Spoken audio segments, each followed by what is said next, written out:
তেলের সঙ্গে আটাটা ভালোভাবে ময়ান দিয়ে নিয়েছি। মুঠ করলে এভাবে মুঠ হয়ে থাকবে।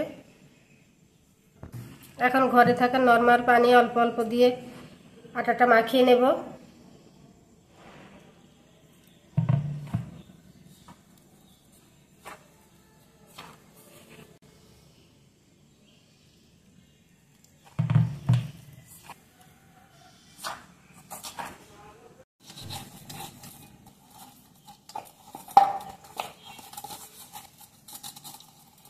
আটাটা খুব ভালোভাবে মেখে নিয়েছি।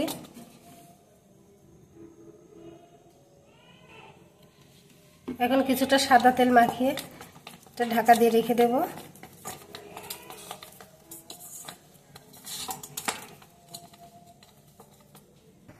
এখন আমি ডোটা থেকে লেচি কেটে নেব।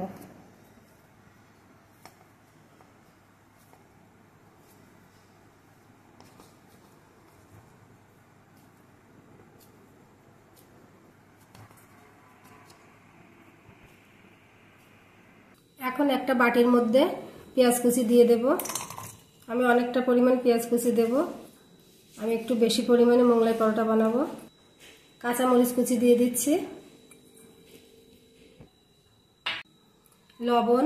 লবণ দিয়ে কাঁচা মরিচ আর পেঁয়াজ ভালোভাবে চটকে নেব। পেঁয়াজটা নরম হয়ে যাবে।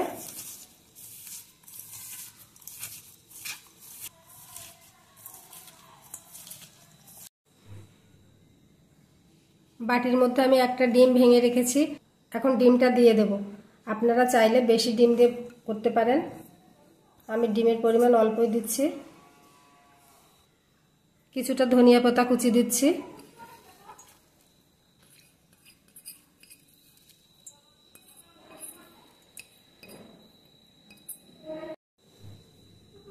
সব উপকরণগুলো ডিমের সঙ্গে ভালোভাবে মাখিয়ে নেব।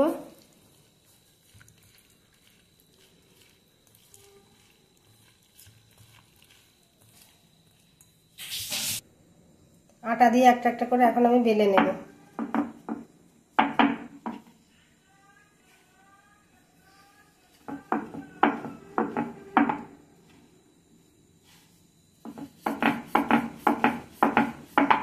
আমি বড় একটা রুটি বেলে নিয়েছি।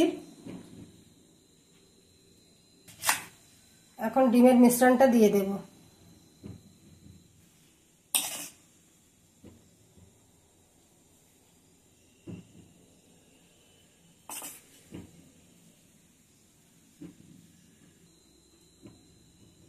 এখন এটা আমি ভাঁজ দিয়ে নেব।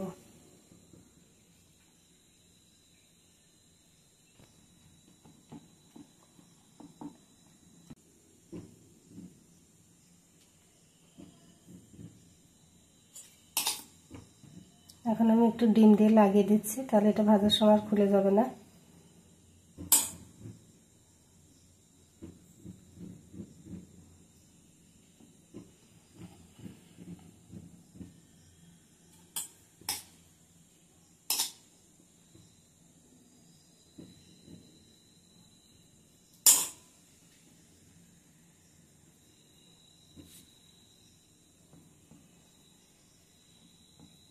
গ্যাসে আমি একটা তাওয়া বসিয়ে দিয়েছি। তাওয়াটা গরম হয়ে গেছে। তাওয়ায় তেল দিয়ে দেব।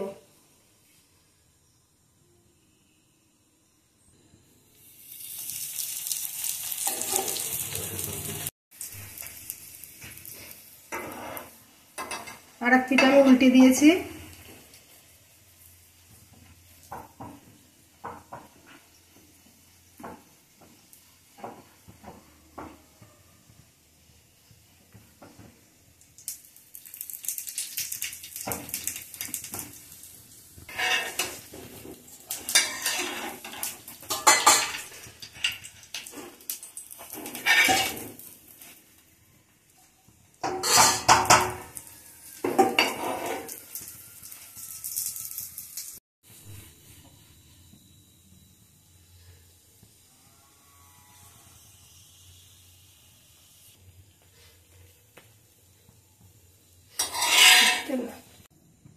মোগলাইগুলো ভেজে নিয়েছি।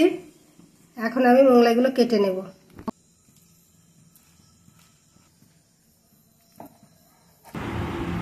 মোগলাই পরোটাটা অনেক বেশি টেস্টি হয়েছে। ভিডিওটি ভালো লাগলে একটি লাইক দেবেন, কমেন্টে জানাবেন কেমন হয়েছে, চ্যানেলটি সাবস্ক্রাইব করে পাশে থাকবেন।